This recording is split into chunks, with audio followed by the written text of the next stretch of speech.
traders from around the world, Dean Bradshaw, Jeremy Newsom, and brand new month. We're in August.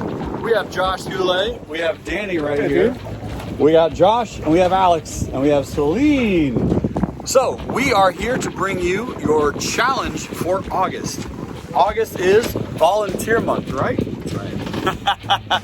And how many challenges do we have every month, Josh? At least one. We're doing three this month. Three every single month. We have a real life and trading challenge. So do you remember what the real challenge is going to be, Dean? The real challenge is to do 10 minutes of play once a day.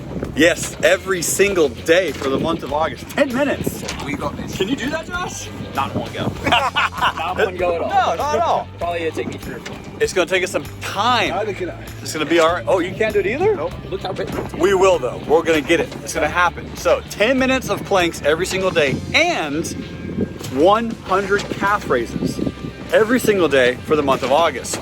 That is your real challenge. Your trading challenge is going to be take a day trade with weekly options. We did that pretty good while we were in Spain, right, Josh? We made some money now. We did well. So that's gonna be your goal. Day trade some weekly options in the month of August for your trading challenge. And then of course, the life challenge. Volunteer month should speak for itself. The month of August, go volunteer, pour your time, love, and energy into other people somewhere else in the world. That's it. That's your August challenge for RLT. Thanks so much, guys. You are awesome.